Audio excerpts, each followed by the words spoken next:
Hi friends, Hridya ടോക്സിൻ്റെ ഏറ്റവും പുതിയ വീഡിയോയിലേക്ക് എല്ലാവർക്കും സ്വാഗതം. അപ്പോൾ ഞാൻ ഈ ഒരു ചാനലിലൂടെ മെയിനായിട്ട് ഉദ്ദേശിക്കുന്നത് പഠിച്ചുകൊണ്ടിരിക്കുന്ന കുട്ടികളായാലും അല്ലെങ്കിൽ ജീവിതത്തിൽ എന്തെങ്കിലും പരീക്ഷണങ്ങൾ നേരിട്ടുകൊണ്ടിരിക്കുന്നവരായാലും അവരിലൊക്കെ അനുഭവിക്കുന്ന കുറേ മാനസിക സംഘർഷങ്ങളുണ്ട്.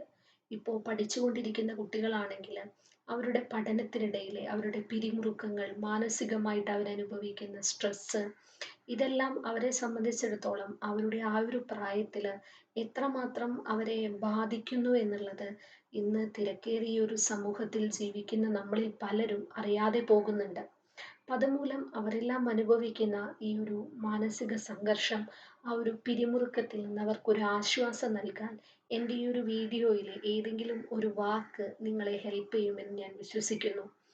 അതായത് നമ്മൾ പഠിച്ചുകൊണ്ടിരിക്കുന്ന സമയത്താണെങ്കിൽ തുടരെ തുടരെ വരുന്ന പരീക്ഷകൾ, അതെല്ലാം അന്നത്തെ ആ ഒരു പ്രായത്തിൽ പിന്നീട് ജീവിച്ചു തുടങ്ങുമ്പോൾ നമുക്ക് ആ പരീക്ഷകളെല്ലാം വളരെ ചെറിയൊരു കാര്യമായിട്ട് തോന്നുമെങ്കിലും നമ്മുടെ ആ ഒരു പ്രായത്തിൽ നമ്മളുടെ ഏറ്റവും വലിയ കാര്യം പരീക്ഷയിൽ മാർക്ക് കുറയുക, അല്ലെങ്കിൽ നമുക്കൊരു പരീക്ഷ നല്ലോണം എഴുതാൻ സാധിക്കാതിരിക്കുക, ഇതൊക്കെയാണ് നമ്മളെ സംബന്ധിച്ച് വലിയ കാര്യങ്ങളായിട്ട് നമ്മൾ അന്നത്തെ ആ ഒരു കാലഘട്ടത്തിൽ കണക്കാക്കുന്നത്. അത്തരം പിരിമുറുക്കങ്ങളിലൂടെ കടന്നു പോകുന്ന ഒത്തിരി കുട്ടികളുണ്ടാവും. ഇന്നത്തെ ഈ ഒരു സമൂഹത്തെ നമ്മൾ വിലയിരുത്തുമ്പോൾ ക്ലാസ്സുകളിലായാലും ഒരു സമൂഹത്തിലായാലും കുട്ടികൾ തമ്മിൽ പഠന നിലവാരത്തിൽ വലിയ രീതിയിലുള്ള ഒരു കമ്പാരിസൺ നടന്നുകൊണ്ടിരിക്കുന്ന ഒരു കാലഘട്ടത്തിലാണ് നമ്മൾ ജീവിക്കുന്നത്. പക്ഷേ എല്ലാവരും മനസ്സിലാക്കേണ്ട ഒരു കാര്യം, ഒരിക്കലും നല്ല നല്ല പോലെ പഠിച്ചു ഫുൾ മാർക്ക് നമ്മൾ എക്സാമുകൾക്ക് വാങ്ങി എന്നുള്ളത് കൊണ്ട് ഒരിക്കലും ഒരാളും ജീവിതത്തിൽ സമാധാനപരമായ ഒരു ജീവിതം നയിക്കാൻ അവർക്ക് സാധിക്കണമെന്നില്ല, അല്ലെങ്കിൽ അവർ കൃത്യമായി ജീവിതത്തിൽ വിജയിക്കണമെന്നില്ല. പക്ഷേ നമ്മൾ നമ്മുടെ കഴിവിൻ്റെ പരമാവധി പ്രയോജനപ്പെടുത്തി നമ്മളൊരു പരീക്ഷയെ നേരിട്ടു, അതിൽ നമ്മൾ പ്രതീക്ഷിച്ച ഫലം നമുക്ക് അപ്പോൾ കിട്ടിയില്ലെങ്കിലും ഏതെങ്കിലും ഒരു സമയത്ത് നിങ്ങൾക്കതിൻ്റെ കൃത്യമായിട്ടുള്ള ഫലം നിങ്ങളിലേക്ക് തന്നെ എത്തും. അത് നിങ്ങൾ ഉറച്ചു വിശ്വസിക്കുക. നമ്മുടെ ചുറ്റുമുള്ള ഒത്തിരി പേരുടെ ജീവിതം, ഒരുപാട് കഷ്ടപ്പെട്ട് ജീവിക്കുന്ന ഒരുപാട് പേരുടെ ജീവിതം എടുത്ത് നോക്കിക്കഴിഞ്ഞാൽ നമുക്കത് ക്ലിയർ ആണ്. അപ്പോൾ തന്നെ ആ ഒരു സ്പോട്ടിൽ തന്നെ നമുക്ക് അതിനുള്ളൊരു റിസൾട്ട് കിട്ടിയില്ലെങ്കിലും ഇന്നല്ലെങ്കിൽ നാളെ നിങ്ങൾക്ക് നിർബന്ധമായിട്ടും അതിനുള്ളൊരു റിസൾട്ട് കിട്ടിയിരിക്കും. ഒരു തരത്തിൽ അല്ലെങ്കിൽ മറ്റൊരു തരത്തിൽ. ഒരിക്കലും പഠിക്കുക, പാഠപുസ്തകങ്ങളിലുള്ളത് മുഴുവൻ കൃത്യമായി പഠിച്ച് പരീക്ഷകൾക്ക് വലിയ വലിയ പ്ലസ് ഗ്രേഡുകൾ വാങ്ങി, അല്ലെങ്കിൽ ഫുൾ മാർക്ക് വാങ്ങി എന്നുള്ളത് കൊണ്ട് മാത്രം ഒരാളുടെ ജീവിതം പൂർണ്ണമായിട്ടും സന്തോഷകരമാണ്, സമാധാനപൂർണ്ണമാണ് എന്ന് നമുക്ക് പറയാൻ സാധിക്കുകയില്ല. ആ ഒരു യാഥാർത്ഥ്യം നിങ്ങൾ എല്ലാവരും മനസ്സിലാക്കണം. നമ്മൾ എക്സാമിൻ്റെ സമയത്ത് നേരിടുന്ന പിരിമുറുക്കങ്ങൾ അത് വളരെ വലുതാണ്. കാരണം ആ ഒരു പ്രായത്തിൽ നമ്മളെ സംബന്ധിച്ച് വലിയ ബേർഡൻ ഇല്ലാതിരിക്കുന്ന ഒരു സമയത്ത് അങ്ങനെയുള്ള വരുന്ന ഒരു പരീക്ഷ, അതിന് നമുക്ക് കൃത്യമായി പെർഫോം ചെയ്യാൻ സാധിക്കുന്നില്ല. നമുക്ക് ചുറ്റുമുള്ള മറ്റുള്ള കുട്ടികളെ വെച്ച് നോക്കുമ്പോൾ നമ്മൾ വളരെ പുറകിലാണെന്ന് തോന്നുന്ന ഒരു മനോഭാവം, ഇതൊക്കെ നമ്മളിലേക്ക് കടന്നു വരുന്ന ഒരു സമയമാണ്. അപ്പോൾ ആ സമയത്തുള്ള മാനസിക വിഷമങ്ങൾ എന്ന് പറയുന്നത് വളരെ വലുത് തന്നെയാണ്. പക്ഷേ പോകെ പോകെ നമ്മൾ ജീവിതത്തിൻ്റെ മറ്റുള്ള പല ഘട്ടങ്ങളിലേക്കും കടക്കുമ്പോൾ പിന്നീട് നമ്മൾ ആലോചിക്കും, വളരെ സില്ലി ആയിട്ടുള്ള കാര്യങ്ങളായിരുന്നു അതെല്ലാം എന്ന്. നമ്മൾ നമ്മുടെ ഡ്യൂട്ടി പഠിക്കുക എന്നുള്ള നമ്മളെ കൊണ്ട് കഴിയുന്ന രീതിയിൽ, ഓരോ കുട്ടികളുടെയും ക്യാപ്പബിലിറ്റി എന്ന് പറയുന്നത് വ്യത്യസ്തമാണ്. അതുകൊണ്ട് നമ്മളെ കൊണ്ട് കഴിയുന്ന രീതിയിൽ നമ്മൾ പഠിക്കുക, ക്ലാസ്സിൽ കൃത്യമായിട്ട് കേൾക്കുക, ക്ലാസ് എടുക്കുന്നത് കൃത്യമായിട്ട് പരീക്ഷയ്ക്ക് പ്രിപ്പയർ ചെയ്യുക. അതുപോലെ നമുക്ക് എങ്ങനെയാണോ മാക്സിമം നമ്മുടെ എഫേർട്ട് കൊടുത്ത് പഠിക്കാൻ സാധിക്കുന്നത് ആ രീതിയിൽ നിങ്ങൾ പഠിക്കുക. അതിനുശേഷം പിന്നീട് വരുന്ന റിസൾട്ടിനെ കുറിച്ച് ആലോചിച്ച് നിങ്ങൾ ഭയപ്പെടേണ്ടതില്ല. ആ റിസൾട്ട് ചിലപ്പോൾ നിങ്ങൾക്ക് പ്രതികൂലമായിട്ടായിരിക്കാം. നിങ്ങൾ പ്രതീക്ഷിച്ചതുപോലെ ഒരു ഫലം നിങ്ങൾക്ക് അതിൽ നിന്ന് കിട്ടിയില്ലെങ്കിൽ പോലും പിന്നീടൊരിക്കൽ നിങ്ങൾ അന്നേരം ബുദ്ധിമുട്ടിയിട്ടുണ്ടെങ്കിൽ അതിൻ്റെ ഒരു പ്രതിഫലം നിങ്ങൾക്ക് തീർച്ചയായും നിങ്ങളുടെ ജീവിതത്തിൽ ഏതെങ്കിലും ഒരു ഘട്ടത്തിൽ നിർബന്ധമായിട്ടും കിട്ടിയിരിക്കും. ഇത് നിങ്ങൾ ഉറച്ചു വിശ്വസിക്കുക. കൂടാതെ ഞാൻ തോറ്റുപോകും, ഞാൻ തോൽക്കും, പരീക്ഷയ്ക്ക് ഞാൻ തോൽക്കും, അങ്ങനെയുള്ളൊരു മനോഭാവത്തെ പരമാവധി മാറ്റി വെച്ചുകൊണ്ട് നിങ്ങളുടെ ജീവിതത്തിൽ പോസിറ്റീവായിട്ടുള്ള കാര്യങ്ങൾ മുന്നോട്ട് കൊണ്ടുവരാനായിട്ട് ശ്രമിക്കുക. നമ്മുടെ പല ആളുകളുടെ ജീവിതം എടുത്ത് നോക്കിക്കഴിഞ്ഞാലും നമുക്ക് കാണാൻ സാധിക്കും, അവരെല്ലാം ഒരു പരീക്ഷയിൽ തോറ്റുപോയത് കൊണ്ടോ അല്ലെങ്കിൽ ഒരു പഠിച്ച് ഒരു ചാപ്റ്റർ പഠിച്ചില്ല എന്നുള്ളത് കൊണ്ടോ ഒന്നും അവരുടെ ജീവിതത്തിൽ യാതൊന്നും സംഭവിച്ചിട്ടില്ല. അതുപോലെ തന്നെയാണ് നമുക്ക് സാധ്യമാകുന്ന കാര്യങ്ങൾ നമ്മുടെ എഫേർട്ട് എടുത്ത് പരമാവധി നമ്മളെ കൊണ്ട് കഴിയുന്ന രീതിയിൽ എക്സിക്യൂട്ട് ചെയ്യുക. ബാക്കി അതിൻ്റെ ഔട്ട്പുട്ട് എന്ന് പറയുന്നത് തീർച്ചയായും നിങ്ങൾക്ക് അപ്പോൾ തന്നെ അല്ലെങ്കിലും പിന്നീട് ഒരിക്കൽ നിർബന്ധമായിട്ടും കിട്ടും. ആ ഒരു കാര്യത്തിൽ നിങ്ങൾ ആദ്യം അടിയുറച്ച് വിശ്വസിക്കുക. എന്നിട്ട് വേണം നിങ്ങൾ എല്ലാ പരീക്ഷകളായാലും എന്ത് പ്രശ്നത്തെ ആയാലും നിങ്ങൾ തരണം ചെയ്യേണ്ടത്. അതാണ് എനിക്ക് ആദ്യമായിട്ട് പറയാനുള്ളത്. കൂടാതെ ഈ ഉപദേശങ്ങൾ പറയുക എന്ന് പറയുന്നത് നമ്മളെ സംബന്ധിച്ച് വളരെ ഇറിറ്റേറ്റ് ആയിട്ട് തോന്നും ചില സമയങ്ങളിൽ. നമ്മളിപ്പോൾ പറഞ്ഞുകൊണ്ടിരിക്കുന്ന കാര്യങ്ങൾ ഇതെല്ലാം എനിക്ക് അറിയാവുന്നത് തന്നെയാണ്, പക്ഷേ എനിക്കെന്തോ മുന്നോട്ട് പോകാൻ സാധിക്കുന്നില്ല എന്ന് നിങ്ങൾക്ക് പല സമയങ്ങളിലും അനുഭവപ്പെടാം. അതെല്ലാം നമ്മുടേതായിട്ടുള്ള ആ ഒരു പ്രായത്തിൻ്റെയും നമ്മൾ കടന്നു പോകുന്ന സിറ്റുവേഷൻസിൻ്റെയും ആയിട്ടുള്ള പ്രശ്നങ്ങൾ കൊണ്ടാണ്. അതൊരിക്കലും നമ്മുടെ തലയിൽ കെട്ടിവെച്ച് എനിക്ക് മാത്രം എന്താണ് ഇങ്ങനെയെന്ന് നിങ്ങൾ 24 hours നിങ്ങളെ തന്നെ ഡിമോട്ടിവേറ്റ് ചെയ്ത് കഴിഞ്ഞാൽ നിങ്ങൾക്ക് ലൈഫിൽ മൂവ് ഓൺ ചെയ്യാനായിട്ട് സാധിക്കുകയില്ല. ഓക്കെ, അതുകൊണ്ട് കുട്ടികളോടാണ് എനിക്ക് പറയാനുള്ളത്. നമ്മൾ ഒരുപക്ഷെ നമ്മൾ വിദ്യാർത്ഥികളായിരിക്കുന്ന സമയത്ത് നമ്മൾ നേരിടുന്ന ഏറ്റവും വലിയ പ്രശ്നമാണ് പരീക്ഷാ പേടി എന്ന് പറയുന്നത്. പരീക്ഷാ സമയത്തെ മാനസിക സമ്മർദ്ദം. അതൊക്കെ പോകെ പോകെ നമ്മുടെ ജീവിതത്തിൻ്റെ ചെറിയൊരു പാർട്ട് മാത്രമായിട്ടായിരിക്കും വരിക. അപ്പോൾ ആ സമയത്ത് നിങ്ങൾ എന്തിനായിരുന്നു അന്ന് ഞാൻ അത്രയധികം ടെൻഷൻ അടിച്ചത് എന്ന് നിങ്ങൾ ചിന്തിക്കും.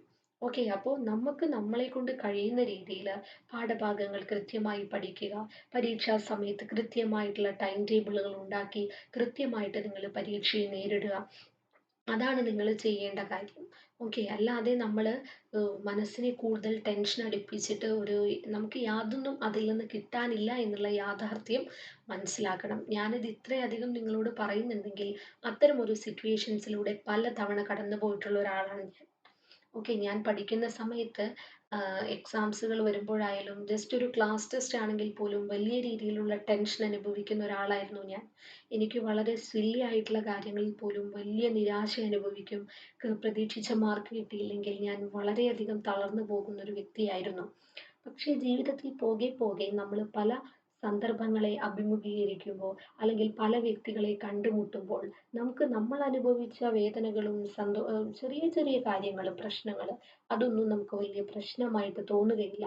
നമ്മളെ കൊണ്ട് കഴിയുന്ന രീതിയിൽ നമുക്ക് എന്താണോ ചെയ്യാൻ സാധിക്കുന്നത് അത് നിങ്ങൾ ചെയ്തുകൊണ്ട് മുന്നോട്ട് പോകുക. ഓക്കെ, അതിനുശേഷം പിന്നീട് വരുന്ന കാര്യങ്ങളെക്കുറിച്ച് ഓർത്ത് വല്ലാതെ നിങ്ങൾ വറീഡ് ആകേണ്ട ആവശ്യമില്ല എന്നാണ് എനിക്ക് പറയാനുള്ളത്. നമുക്കറിയാം എബ്രഹാം ലിങ്കണിനെ കുറിച്ചൊക്കെ അല്ലേ. അദ്ദേഹമൊക്കെ ഒരു കർഷകന്റെ മകനായിട്ടായിരുന്നു അദ്ദേഹം ജനിച്ചത്. 9-ാം വയസ്സിൽ അദ്ദേഹത്തിന്റെ അമ്മയെ നഷ്ടപ്പെട്ടു. അദ്ദേഹത്തിന് അധികം നാൾ സ്കൂളിൽ പോകാനായിട്ട് സാധിച്ചില്ല. അദ്ദേഹം 22-ാമത്തെ വയസ്സിലും 24-ാമത്തെ വയസ്സിലൊക്കെ കുറെ ബിസിനസ്സുകളിൽ ഏർപ്പെട്ടു. പക്ഷെ ആ ബിസിനസ്സുകളെല്ലാം പരാജയമായിരുന്നു. 23-ാം വയസ്സിലായിരുന്നു അദ്ദേഹം നിയമനിർമ്മാണ സഭയിലേക്ക് മത്സരിച്ചു തുടങ്ങിയത്. 49-ാമത്തെ വയസ്സിൽ സെനറ്റിലേക്ക് വരെ മത്സരിച്ച എല്ലാ തിരഞ്ഞെടുപ്പുകളിലും അദ്ദേഹത്തിന് പരാജയമായിരുന്നു നേരിട്ടത്. അങ്ങനെ അദ്ദേഹത്തിന്റെ ജീവിതം ആ ഒരു കാലയളവിൽ വരെ തോൽവികളാണെന്നു അദ്ദേഹം നേരിട്ടുകൊണ്ടിരുന്നത്. എന്നിട്ടും അദ്ദേഹം ജീവിതം വേണ്ട എന്ന് വെച്ചില്ല. നമ്മൾ ഇന്ന് പലപ്പോഴും പത്രങ്ങൾ എടുത്തു നോക്കുമ്പോൾ നിസ്സാരമായിട്ടുള്ള കാര്യത്തിൽ നമ്മുടെ ജീവിതത്തിലെ വളരെ നിസ്സാരമായിട്ടുള്ള ഒരു പ്രണയ നൈരാശ്യം അല്ലെങ്കിൽ പരീക്ഷയിൽ മാർക്ക് കുറഞ്ഞു അങ്ങനെയൊക്കെ പറഞ്ഞ് വളരെ ജീവിതം തുടങ്ങി വെച്ചിട്ടുള്ള കുട്ടികൾ മരണത്തിലേക്ക് നീങ്ങുമ്പോൾ നിങ്ങൾ മനസ്സിലാക്കേണ്ടത് എത്രയൊക്കെ കനൽ വഴികളിലൂടെ കടന്നു വന്ന ഒത്തിരി ആളുകൾ നമുക്ക് ചുറ്റുമുണ്ട്. ഓക്കെ, അവരെല്ലാം ആദ്യം തന്നെ വിജയിച്ചു വന്നവരല്ല. ഇപ്പൊ അദ്ദേഹത്തിന്റെ കാര്യം എടുക്കുകയാണെങ്കിൽ അദ്ദേഹത്തിന്റെ ആ ഒരു വയസ്സ് വരെ അദ്ദേഹം തോൽവികൾ ആയിരുന്നു നേരിട്ടുകൊണ്ടിരുന്നത്. അവിടെ വെച്ച് അദ്ദേഹത്തിന്റെ ജീവിതം അവസാനിപ്പിക്കുകയാണെങ്കിൽ അദ്ദേഹത്തെ പോലുള്ളൊരു മഹാനായ വ്യക്തിയെ ലോകം അറിയുമായിരുന്നില്ല. അദ്ദേഹത്തിന്റെ ജീവിതം അവിടെ കഴിഞ്ഞു പോകുമായിരുന്നു. പിന്നീട് 51-ാം വയസ്സിലായിരുന്നു അദ്ദേഹം അമേരിക്കൻ പ്രസിഡന്റ് ആയത്. അങ്ങനെയാണ് അദ്ദേഹം ലോക ചരിത്രത്തിൽ ഇടം നേടിയത്. ഇത് വളരെ നിസ്സാരമായിട്ടുള്ള ഒരു കാര്യം. അല്ലേ? അപ്പോൾ അത് വളരെ നിസ്സാരമായിട്ടായിരുന്നു അദ്ദേഹത്തിന്റെ തോൽവികളെ ഒരു ഇൻസ്പിറേഷൻ ആയിട്ടായിരുന്നു എടുത്തിരുന്നത്. അതുകൊണ്ടാണ് അദ്ദേഹത്തിന് വൈകിയ വേളയിലും തന്റെ ജീവിതത്തിൽ വിജയിക്കാനായിട്ട് സാധിച്ചത്. അതുകൊണ്ട് എനിക്ക് പറയാനുള്ളത്, നിങ്ങൾ ഓരോരുത്തരും നമ്മുടെ ജീവിതം നമ്മളെക്കൊണ്ട് കഴിയുന്ന രീതിയിൽ ബ്യൂട്ടിഫുൾ ആക്കാനായിട്ട് ശ്രമിക്കുക. അതിനിടയിൽ പല പ്രശ്നങ്ങളും നമ്മൾ നേരിടേണ്ടി വരും. ചെറിയ ചെറിയ പ്രശ്നങ്ങൾ, അതെല്ലാം നമ്മുടെ ജീവിതത്തിൻ്റെ ഒരു പാർട്ടാണെന്നുള്ളത് മാത്രം നിങ്ങൾ കരുതുക. അല്ലാതെ ആ ഓരോ പ്രശ്നങ്ങളിലും വല്ലാതെ മനസ്സ് വറീഡായി നിങ്ങൾ മറ്റുള്ള പ്രശ്നങ്ങളിലേക്ക് കൂടുതൽ നീങ്ങിക്കഴിഞ്ഞാൽ നിങ്ങളുടെ മനസ്സിനെ കൺട്രോൾ ചെയ്യാൻ സാധിച്ചില്ലെങ്കിൽ വളരെ ബുദ്ധിമുട്ടാണ്. ഈ തിരക്കേറിയ ജീവിതത്തിൽ നമ്മുടെ പ്രശ്നങ്ങൾ കേൾക്കാനും കേൾവിക്കാരാകാനും ഒന്നും ഒത്തിരി ആളുകളെ നമുക്ക് കിട്ടിയെന്ന് വരില്ല. എല്ലാവരും അവരുടേതായിട്ടുള്ള ജീവിതം ജീവിക്കുന്ന തിരക്കിലാണ്. ആ സമയത്ത് എല്ലാവരും നമ്മുടെ പ്രശ്നങ്ങളെ കേട്ട് നമ്മുടെ ഒപ്പം നിന്ന് നമ്മളെ സാന്ത്വനിപ്പിക്കുമെന്നൊന്നും ആരും പ്രതീക്ഷിക്കരുത്. അതാണ് രണ്ടാമത്തെ കാര്യം. ഓക്കെ, നമ്മുടെ ജീവിതത്തിൽ പരാജയങ്ങൾ ഉണ്ടാകാം. ഈ പരാജയങ്ങളെ നമ്മൾ നേരിടുക തന്നെ വേണം. പോസിറ്റീവായിട്ടുള്ള മൈൻഡോടെ നമ്മൾ അതിനെ നേരിടുക. രണ്ടാമത്തെ കാര്യം ഞാൻ പറഞ്ഞത്, പരാജയം പെടുമ്പോൾ നമുക്ക് എന്താണ്, അല്ലെങ്കിൽ നമ്മുടെ ജീവിതത്തിൽ എന്തെങ്കിലും വലിയ പ്രതിസന്ധികൾ ഉണ്ടാകുമ്പോൾ കൈപിടിക്കാൻ എപ്പോഴും ഒരാൾ കൂടെ ഉണ്ടാകുമെന്ന് നിങ്ങൾ വിശ്വസിക്കുന്നുണ്ടെങ്കിൽ അത് നിങ്ങൾ മാറ്റിവെക്കുക. കാരണം ഏത് സമയത്തും എപ്പോഴും നമുക്ക് വേണ്ടി അവൈലബിൾ ആയിരിക്കുന്ന വ്യക്തികൾ ഇന്നത്തെ കാലഘട്ടത്തിൽ വളരെ കുറവാണ്. കാരണം എല്ലാവരും തിരക്ക് പിടിച്ച ജീവിതത്തിലാണ്. എല്ലാവരും അവരുടെ ജീവിതത്തിൽ മുന്നേറാനുള്ള വഴികൾ നോക്കി മുന്നോട്ട് പോയിക്കൊണ്ടിരിക്കുകയാണ്. അപ്പം ആ ഒരു കാലഘട്ടത്തിൽ നമുക്കുണ്ടാകുന്ന ചെറിയ ചെറിയ പ്രശ്നങ്ങളെ ഷെയർ ചെയ്യാൻ ഒരു പക്ഷേ നമുക്ക് എല്ലായ്പ്പോഴും ഒരു വ്യക്തിയെ കിട്ടിയെന്നുണ്ടാകില്ല. അതുകൊണ്ട് ഏത് പ്രശ്നത്തെയും വളരെ തന്മയത്വത്തോടെ ഒറ്റയ്ക്ക് നേരിടാനായിട്ട് കഴിയുന്ന ഒരു ശക്തിയാണ് നിങ്ങൾ ഓരോരുത്തരും വളർത്തിയെടുക്കേണ്ടത്. അത് നമ്മുടെ വിദ്യാർത്ഥി കാലഘട്ടത്തിൽ തന്നെ വളർത്തിയെടുക്കുകയാണെങ്കിൽ അത്രയും നല്ലതാണ്. ഓക്കെ, നമ്മൾ ബോൾഡായിട്ട് നമ്മുടെ കാര്യങ്ങൾ സ്വയം നമുക്ക് ചെയ്യാനായിട്ട് ഉള്ളൊരു പ്രാപ്തി നമ്മൾ നേരത്തെ തന്നെ കൈവരിക്കുക എന്നുള്ളതാണ്. നമ്മൾ സ്കൂളിലെ പുസ്തകങ്ങളിൽ പാഠ്യപദ്ധതിയിൽ ഉൾപ്പെട്ടിരിക്കുന്ന കാര്യങ്ങൾ മാത്രം പഠിക്കുക എന്നുള്ളതല്ല. ജീവിതത്തിൽ നമ്മൾ മുന്നോട്ട് പോകുമ്പോൾ നമ്മൾ നേരിടുന്ന പല പ്രശ്നങ്ങളെയും അഭിമുഖീകരിക്കാനുള്ള ഒരു ശക്തിയും നമുക്കിതിൽ നിന്നൊക്കെയാണ് കിട്ടുന്നത്. നമ്മുടെ ഉണ്ടാകുന്ന പല അനുഭവങ്ങളിൽ നിന്ന്, നമുക്ക് ചുറ്റുമുള്ള വ്യത്യസ്ത സാഹചര്യങ്ങളിൽ നിന്ന് വരുന്ന കുട്ടികളിൽ നിന്ന് ഓക്കെ, അങ്ങനെയാണ് നമുക്ക് പല അനുഭവങ്ങളും നമ്മുടെ ജീവിതത്തിൽ ആർജിച്ചെടുക്കാൻ സാധിക്കുന്നത്. അപ്പം അതിൽ നിന്നൊക്കെ നിങ്ങൾ ആർജിച്ചെടുത്ത ആ അനുഭവങ്ങളാണ് നിങ്ങളെ പിന്നീടുള്ള ജീവിതത്തെ മുന്നോട്ട് നയിക്കുന്നത്. അതുകൊണ്ട് ഏതെങ്കിലും ഒരു സ്ഥലത്ത് നിന്ന് നിങ്ങൾക്കൊരു റിജക്ഷൻ കിട്ടി, അല്ലെങ്കിൽ ആരെങ്കിലും നിങ്ങളുടെ ഒരു അഭ്യർത്ഥന റിജക്റ്റ് ചെയ്തു എന്ന് വിചാരിച്ച് തളർന്നിരിക്കേണ്ട ആൾക്കാരല്ല നിങ്ങൾ. നിങ്ങൾക്ക് സങ്കടം വരും, നമ്മുടെ ജീവിതമാണ്, നമ്മൾ കരയണം.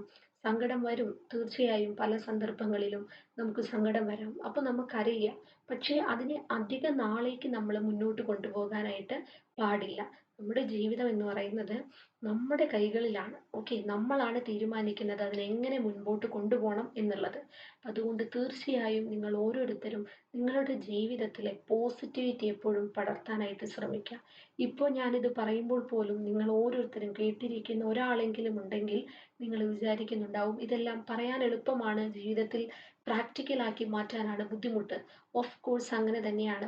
ഞാനും പല പ്രശ്നങ്ങളിലൂടെ കടന്നു പോകുമ്പോൾ ഒരു വീഡിയോ കാണുമ്പോൾ എനിക്ക് ആ പറയുന്ന ആളുകളോട് പുച്ഛമാണ് തോന്നിയിരുന്നത്. എങ്ങനെയാണ് ഇതിനൊക്കെ സാധിക്കുക? ഇത് ജസ്റ്റ് വെറുതെ റീച്ച് ഉണ്ടാക്കാൻ വേണ്ടിയിട്ട്, അല്ലെങ്കിൽ ജസ്റ്റ് അവർ പറഞ്ഞു പോകുന്നു എന്നുള്ളത് മാത്രമേ നമ്മളെ എഫക്റ്റ് ചെയ്യുള്ളൂ. പക്ഷേ ഇതെല്ലാം യാഥാർത്ഥ്യങ്ങളായിട്ടുള്ള കാര്യങ്ങളാണ്. ഏതൊരു സാധാരണക്കാരായ വ്യക്തിയുടെ ജീവിതത്തിലും നേരിടുന്ന സന്ദർഭങ്ങളാണിതൊക്കെ. ഈ സന്ദർഭങ്ങളെല്ലാം നേരിട്ട് മുൻപോട്ട് പോകുമ്പോൾ മാത്രമാണ് നമ്മൾ പിന്നീട് കുറേ നാളുകൾക്ക് ശേഷം തിരിഞ്ഞു നോക്കുമ്പോൾ എത്രയെത്ര ബാരിയേഴ്സിനെ ഓവർകം ചെയ്താണ് ഇവിടെ വരെ ഞാൻ എത്തിയത് എന്നുള്ളൊരു യാഥാർത്ഥ്യം നിങ്ങൾക്ക് മനസ്സിലാവുകയുള്ളൂ. അപ്പോൾ നിങ്ങൾക്ക് കിട്ടുന്ന കോൺഫിഡൻസ് വളരെ വലുതായിരിക്കും. അത് നിങ്ങളെ പിന്നോട്ടുള്ള ജീവിതത്തിൽ ഒരു ഫ്യുവലായിട്ട് നിങ്ങളിൽ പ്രവർത്തിക്കും. അതുകൊണ്ട് തീർച്ചയായും നിങ്ങൾ ഓരോരുത്തരും പരാജയപ്പെട്ടു എന്ന് നിങ്ങൾ കരുതുകയേ വേണ്ട. പരാജയം എന്ന് പറയുന്നത് നമ്മുടെ ജീവിതത്തിൻ്റെ ഒരു ഭാഗമാണ്. നമ്മൾ പരാജയപ്പെട്ട് ഒത്തിരി തവണ വീണ ഒരാളാണ് പിന്നീട് ഉയർന്നു നിൽക്കുമ്പോൾ അയാൾ അനുഭവിക്കുന്ന സന്തോഷം എന്ന് പറയുന്നത് ആദ്യം തന്നെ ഒരു വിജയിച്ച ആളുടെ സന്തോഷത്തിനേക്കാളും 100 ഇരട്ടിയായിരിക്കും. അതുകൊണ്ട് തീർച്ചയായും നിങ്ങൾ ആരും നിങ്ങളുടെ ജീവിതത്തിൽ ഡീമോട്ടിവേറ്റ് ചെയ്യുന്ന മനുഷ്യരുണ്ടെങ്കിൽ അവരെ മാറ്റി നിർത്തുക. അല്ലെങ്കിൽ അങ്ങനെയുള്ള സന്ദർഭങ്ങൾ ഉണ്ടെങ്കിൽ അതിനെ പരമാവധി ഒഴിവാക്കിക്കൊണ്ട് നിങ്ങളുടേതായിട്ടുള്ള ജീവിതത്തിൽ ബിസി ആയിക്കൊണ്ട് മുൻപോട്ട് പോകാനായിട്ട് ശ്രമിക്കുക. ഓക്കെ. അപ്പോൾ അതാണ് എനിക്ക് ഇന്നത്തെ ആദ്യത്തെ ഒരു ഇൻട്രൊഡക്ഷനിൽ തന്നെ പറയാൻ വേണ്ടിയിട്ടുള്ളത്.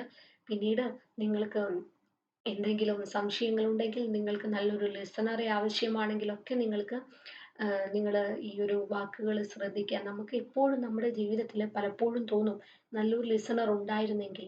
പക്ഷേ ഏതൊരു വ്യക്തിയും, എൻ്റെ അനുഭവങ്ങളിൽ നിന്ന് മനസ്സിലാക്കിയിരിക്കുന്നത്, ഏതൊരു വ്യക്തിയും അവർ അവൈലബിൾ ആവുക, പൂർണ്ണമായും നമ്മൾ ആഗ്രഹിക്കുന്ന സന്ദർഭങ്ങളിലെല്ലാം അവർ അവൈലബിൾ ആവുക എന്ന് പറയുന്നത് പ്രാക്ടിക്കൽ ആയിട്ടുള്ള ഒരു കാര്യമാണെന്ന് തോന്നുന്നില്ല. അപ്പം അതുകൊണ്ട് എല്ലാവരും സ്വയം എല്ലാത്തിനെയും അതിജീവിക്കാനായിട്ട് പഠിക്കുക. ഓക്കെ. അപ്പോൾ അതാണ് നിങ്ങൾ ചെയ്യേണ്ട ആദ്യത്തെ കാര്യം എന്ന് തോന്നുന്നു. അപ്പോൾ നമുക്ക് ഇനി അടുത്തൊരു വീഡിയോയിൽ ബാക്കി നമുക്ക് ചെറിയ ചെറിയ അനുഭവങ്ങളും ചെറിയ ചെറിയ കാര്യങ്ങളൊക്കെ ആയിട്ട് മുൻപോട്ട് പോകാം. അപ്പോൾ നിങ്ങൾക്കും ഇതുപോലെ ജീവിതത്തിൽ റിജക്ഷൻ നേരിട്ടിട്ടുണ്ടെങ്കിൽ നിങ്ങൾ എങ്ങനെ അതിനെ ഓവർകം ചെയ്തു എന്നുള്ളത് നിങ്ങൾ കമൻറ്റ് ചെയ്യുക. അത് മറ്റുള്ളവർക്കൊരു ഇൻസ്പിറേഷൻ ആയിരിക്കും. ഓക്കെ. Thank you.